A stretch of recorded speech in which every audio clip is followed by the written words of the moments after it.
Hey, I'm Hunt, and this is Hunt on LSU, your channel for LSU Fighting Tiger football talk. Enjoy the video. We want you to leave a comment below, hit that like button, and subscribe right below the video. Enjoy. Let's first talk about a couple of LSU commitments that were on other campuses this weekend before we get to the folks that were actually on LSU's campus. Know that Keelan Moses and Jabari Antoine, both Louisiana natives, took visits out of state this weekend. We'll start with Jabari Antoine. What can you tell us about his recruitment and how comfortable LSU fans should feel with his commitment?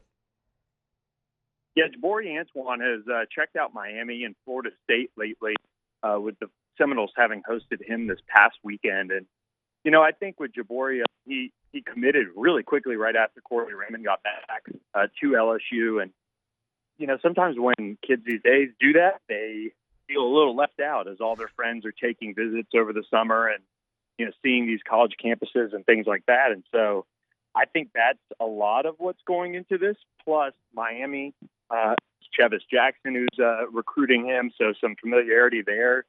But also Florida State recruits the boot pretty hard. So, I'm not saying it's 100% something not to worry about, but I think it's safe to say that we lost Billy there. That's a pretty surefire, that's what it sounds like. Surefire signal that the signal's dropped when you catch a dial tone there. So we'll get back to call Billy back. But as he was mentioning there, and I'll kind of finish his point for him there, you never know when recruiting. You'd always feel more comfortable if guys say that we're not going to take any visits. Like Bryce Underwood saying, hey, I'm not taking any visits. I'm done with this whole process of going to LSU. That's great. But also am not going to blame high school age kids for taking the 5 visits that are allotted to them for free. And obviously Jabari Antoine heads over to Florida State, and it sounds like LSU still feels like they're in a good spot there, but Florida State's going to continue to keep recruiting him. Is that where you were headed there, Billy, before we lost you? yes, exactly. Jabari Antoine is somebody that, from that part of Louisiana, New Iberia, that Corey Raymond's really familiar with. I think that'll really help carry the day too there and keep him on board. And Keelan Moses was at A&M this past weekend. It wouldn't surprise me if he took another official visit elsewhere, but this is another example of, I think, somebody who committed early and, kind of gets forgotten about. He was on LSU's campus much just from the standpoint of, obviously, he goes to high school on campus, but he also just was around the staff so much and around the team so much that people kind of, not take him for granted, but take him for granted in a way, because he has been that solid. So I think him getting out, feeling a little bit of the love from other programs is pretty natural, with a commitment like that. And I think LSU is going to continue to recruit him and obviously keep him on board as best they can. But I think for me, Keelan Moses ends up signing with LSU. This was something that, kind of early on in his recruitment seemed like a big difference compared to his brother Dylan, is that he would likely end up at LSU, and I think that ends up being the case in the end. I enjoy football recruiting talk. I enjoy it more when we can involve baseball in it as well, and that's the case with Jonah Williams, a 5-star safety who's also a heck of a baseball prospect. I know that he was on campus. What can you tell us about his recruiting? Yeah, Jonah is a really big target for Blake Baker, and I think this one isn't personal in a sense, but there is a personal connection with Jonah Williams' high school coach and Blake Baker.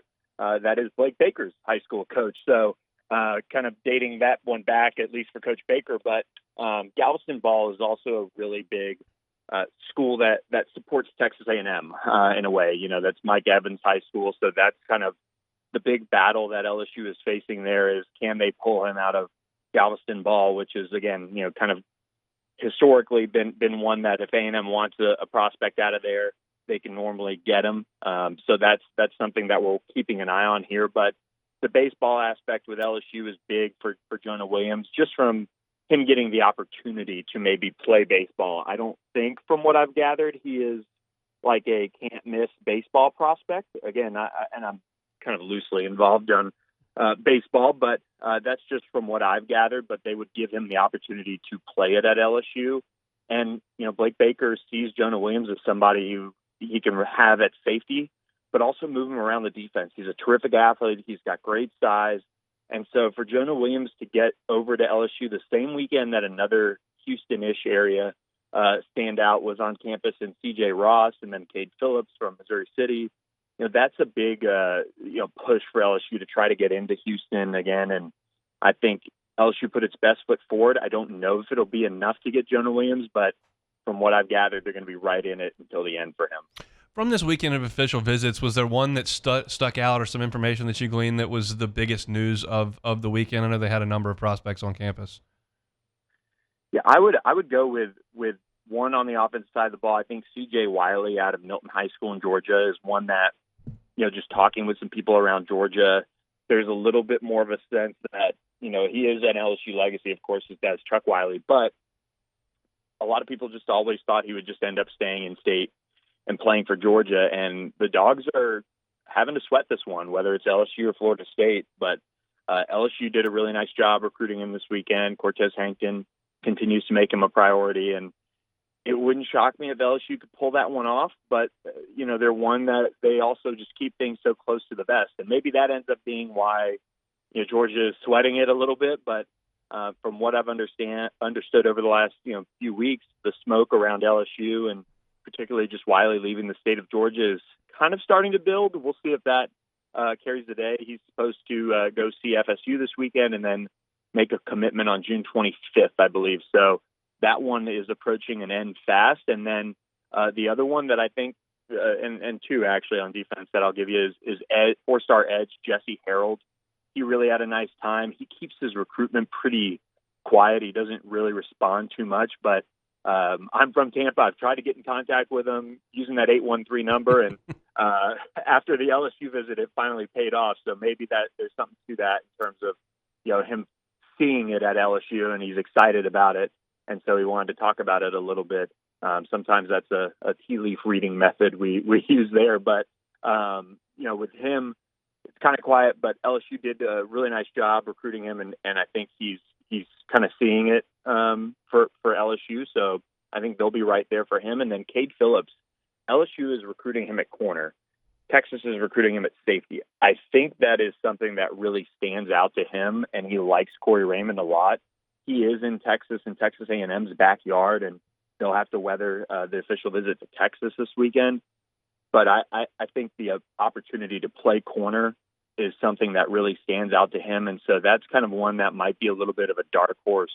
LSU's been tied to a bunch of corners in this cycle, DJ Pickett and Dorian Brew and others on campus this summer. But don't sleep on Cade Phillips. They might be able to pull him out of there. Where does your gut tell you that LSU is going to finish with wide receiver in this class? I know DeCorian Moore obviously decommits. He was at Texas this weekend. Everybody's kind of feeling like that's where everything's headed there. What do you think about LSU at wide receiver? You mentioned Wiley, and Jamie French is a name that's gotten a lot of play as well. Where does he think LSU ends up at wide receiver? We should have approved the questions before we did this. It can go a bunch of different ways, in all seriousness. I think, Khalik Lockett is a recruitment that has kind of been a little bit, and he's a 5-star receiver from Saxe, Texas, just northeast of Dallas. But he's kind of been a flavor of the week in a way recruitment where there's different programs that have different bits of confidence. LSU's been firmly in there for a while, so he's not out of the picture completely. I'd be somewhat surprised if they got Jamie French just because LSU hasn't ever taken a lead for him publicly, at least. And I believe he goes to Texas. I could have that wrong this weekend. He might have already gone there. But he's been a big priority for Texas for a while, and he's named them his leader. And then you have C.J. Wiley, who could end up at LSU.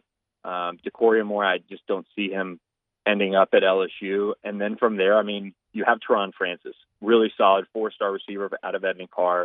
It's a good pickup. And then I'm not sure. I'm not sure where they could go. Jacob Washington, in-state, is an intriguing prospect who has gotten a lot of attention lately. And, there's always the transfer portal.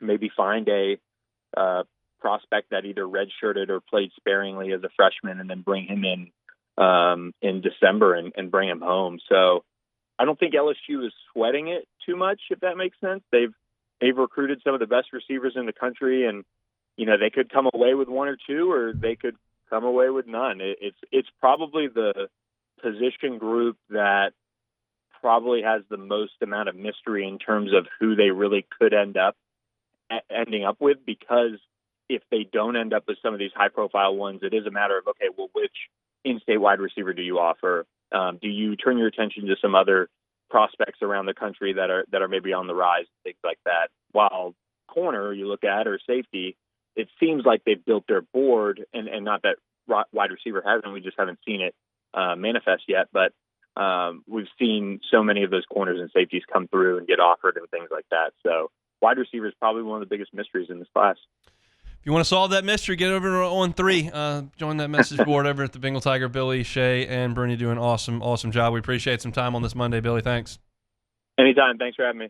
He is Billy Embody, part of the Bengal Tiger over there on 3. They've got just a ton of content that floods that message board. I've written a little bit of baseball stuff for them, and I'm over there a little bit day to day, and there's just a ton of content. So highly recommend you go check it out. It's really informative this time of year, especially when there's so much going on in terms of official visits, and recruiting never stops, and they're all over there at the Bengal Tiger. Hey, thanks for watching Hunt on LSU. Before you get out of here, do us a couple of favors.